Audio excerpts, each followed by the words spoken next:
La labor que nosotros hemos venido realizando desde el inicio de ser dirigente ha sido complicado, porque encontramos varios enemigos dentro de los territorios Cacatayo. ¿No? El avance del cultivo ilegal y eso permite el aumento del narcotráfico dentro de los territorios. Encontramos varias dificultades. Uno es amenaza de líderes, otro es asesinato de líderes o lideresas, ¿no? Y otro es la persecución. Estos hechos no vienen desde ahora, es desde muchos años, pero lamentablemente es que ha sido muy difícil de salir del territorio para denunciar estos casos. Ha sido muy complicado. ¿Por qué? Por el tema de las amenazas, ¿no? A eso ha dificultado muchos líderes para no denunciarlo, por el temor de que no le asesinen. Y a eso la otra parte ha aumentado porque ha dominado muchísimo, porque tiene mucho dominio económicamente. De los casi últimos años, desde el inicio de la pandemia, dentro del pueblo Cacataibo ha sido 4 líderes cacataibos asesinados por narcotraficantes, no solamente por defender y por reclamar y decir lo que es, ¿no? Y los líderes que han sido asesinados han sido mis amigos, mis compañeros míos, que con lo que nosotros hemos venido trabajando, con lo que ellos me informaban, y eso yo tenía que denunciar. Entonces a eso nos ha complicado hasta estar en la clandestinidad, casi 4 meses. Y teníamos que salir de nuestra comunidad, nuestro territorio, para poder salvaguardar la vida, la integridad, ¿no? Con la familia, y entonces complicó muchísimo, afectó muchísimo a mi familia, ¿no? En 2 oportunidades intentaron asesinar a mi familia también. Entonces, pero nosotros no hemos renunciado. Y entonces a eso ha crecido el aumento de las amenazas de otros líderes, de otras comunidades, porque ya se veía un poco más que nosotros soltaba, y los líderes ya venían con la presión. Cuando nosotros hemos empezado a denunciar todo esto, ha sido, ¿no?, alerta que el Ministerio de Justicia empezó a hacer como un protocolo, porque dentro de nuestro país, bueno, Perú es vinculante con los tratados internacionales, como el Convenio 169 y la misma Constitución Política del Perú, ¿no? Pero lamentablemente estos tratos no han sido como debería ser de hacer cumplir. Entonces el Ministerio de Justicia empieza a hacer un protocolo, ¿no?, en tema de defensores, y también elabora un mecanismo. Pero dentro de ese mecanismo no ha funcionado hasta el día de ahora. Nos ha dado garantías. Y última hora a mí me entregaron una resolución directoral el 21 de junio de 2021, pero lamentablemente no sirvió para nada. ¿Qué me garantiza un documento contra una amenaza que viene presionando con grandes economías? Porque muchas veces intentaron ubicarme los grandes sicarios, pero no me trataron de ubicarme, porque yo a un lugar a otro yo tenía que estarme. No regresé más de 8 meses a mi comunidad. Luego, después de 8 meses, tenían que regresar. No estarme ahí, sino solamente cumplir algunas actividades. Es que, bueno, en el Perú existe sobre la erradicación de hoja de coca por CORA, pero estas erradicaciones solamente es como campaña lo realizan. No lo realizan como debe de ser. A esta zona tengo que terminarlo todo, y entonces a otra zona también. Y entonces es una parte. Aquí encontramos, por ejemplo, en la provincia de Padre Abad, tenemos 6 comunidades. Solamente a una parte norte lo han erradicado, pero parte sur no lo han erradicado. Y entonces, ¿a qué se debe? Y lo deja esos cultivos ilegales ahí, y se trasladan a otras regiones para que puedan erradicar ahí, o lo paraliza la erradicación. Y entonces allí es que esta mafia aprovecha, porque tiene grandes economías. Y entonces, ¿qué hace? Como ya no hay presencia de CORA, nada, entonces nuevamente vuelven a sembrar.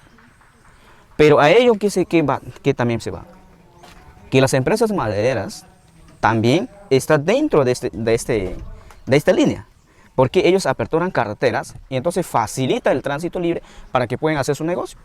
Hasta hay carreteras clandestinas que han aperturado, y entonces eso lo han convertido en la pista de aterrizaje. Y encima los migrantes de nuestro país, ¿qué hacen? supuestamente ingresan con el proyecto de cultivo alternativo que da las municipalidades y gobiernos regionales y permiten avance de la invasión en grandes extensiones, y estos ganaderías también se han convertido, sus pastizales se han convertido en pistas de aterrizaje, donde que estos momentos, las pistas de aterrizajes clandestinas que fueron destruidas, nuevamente lo activaron. Estos momentos están activos, están haciendo su trabajo. Dentro de esas comunidades tituladas también tenemos las reservas indígenas, ¿no? Entonces, donde que están los pueblos indígenas y el elemento de contacto inicial. Y entonces, dentro de este territorio está más amenazado, donde han aperturado carreteras ilegales las mismas municipalidades. Si estamos hablando de Huánuco, en Puerto Inca, lo han aperturado, la Municipalidad Distrital de Codo de Pozoso ha aperturado carretera ilegal sin un estudio de impacto ambiental. Y entonces a eso, también lo mismo en Ucayali, en Padre Abad, ¿no? Y entonces, es el aumento y el avance del narcotráfico. Y lo mismo, si estamos viendo a estas zonas, esto, ¿cómo vemos las otras zonas de otras provincias? Como Purús, como Atalaya y otras regiones de nuestra Amazonía. Si están más lejos, donde que no hay la presencia del Estado, ¿cómo estarán esos territorios en estos momentos?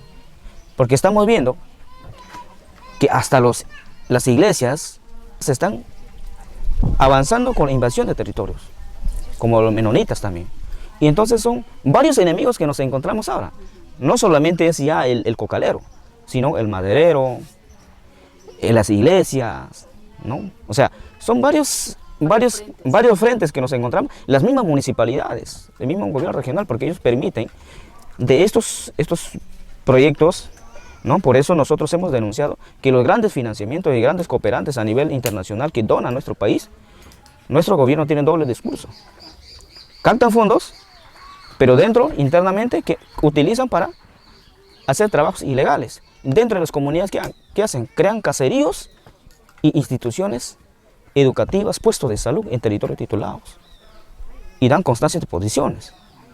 Y entonces esos son varios frentes que ahora nos encontramos. No solamente ya es el cocalero, sino ya hay varios enemigos. Entonces, ¿cómo frenar esto? Nosotros intentamos muchas mesas a nivel nacional, regional. Hemos traído ministros. No nos dio razón hasta el día de ahora y sigue avanzando este trabajo ilegal. Y los títulos de las comunidades nativas son de 1980, 90, hasta de 1970, ¿no? Y entonces, esos títulos se han dado, esto es tu título, pero sin la georreferenciación, sin la ubicación exacta de sus linderos, ¿no? De sus coordenadas. Y hoy en día estamos sufriendo una afectación tremenda. En 2007, CERFOR ha decretado una normativa donde el bosque de producción permanente, donde ahora nos encontramos que dentro de las comunidades tituladas, los títulos son antiguos. ¿Cómo es posible que el Estado crea bosque de producción permanente dentro del territorio titulado? Y ahora, cuando estamos trabajando ahora la georreferenciación, cuando queremos inscribir al registro público, encontramos que no se puede inscribir. Y esos espacios tiene que renunciar la comunidad para que recién pueda inscribir y dejar siendo el bosque de producción permanente ese espacio, por lo menos 800 hectáreas. Tenemos una comunidad que ha renunciado 800 hectáreas por tener bosque de producción permanente dentro de su territorio. O sea, y eso es una trampa. Porque ya no pueden ustedes utilizar. No podemos utilizar. Y entonces eso es lo que aprovecha es el enemigo. ¿Quiénes son? Los invasores. Sí, aquí bosque de producción permanente y entonces y el Estado ocupan. Está concesionando esos terrenos. Y mucho más, que hay concesiones forestales, que el mismo Estado ha entregado las concesiones forestales. Bueno, concesiones forestales, bueno, eso ellos no cuidan, al contrario, son cómplices del tema del narcotráfico. Lo estamos viendo en la provincia de Puerto Inca, donde un concesionario ha planteado el Estado peruano, mediante una acción de amparo, ¿no? Desconociendo la reserva indígena Cacataibo Sur, para que anulen eso. Y entonces el mismo gobierno permite para que esto desconozca este territorio. Bueno, el Estado da una concesión forestal por 15 años, 10 años, 20 años. Entonces culmina ese contrato, tiene que abandonar. Pero lamentablemente dentro de ese espacio está el pista de aterrizaje, está cultivo ilegal. Bueno, la operación Cora lamentablemente es que, o sea, erradican, pero ¿quiénes son los que quedan afectados son las comunidades, porque no hay una política seria, porque solamente son discursos. Últimamente hemos estado en cumbre amazónica. Ha sido muchos más discursos que otras cosas, porque políticamente y en la práctica no lo van a cumplir. Y bueno, hay leyes, pero no lo cumplen. La misma constitución política, otras normativas, supuestamente no, protección de la Amazonía, pero nunca cumple. El Estado está vendiendo la Amazonía, entonces. ¿Sabes? O sea, tiene doble discurso, y lo mismo que estamos viendo el alcalde de Contamana, ¿no? Y entonces, él desconoce los pueblos indígenas y el aislamiento confidencial, ¿no? Entonces ¿cómo vamos a confiar? Porque no hay una confianza, porque ya lo hemos visto y seguimos viviendo. Y esa es la afectación y el avance del mismo Estado que permite.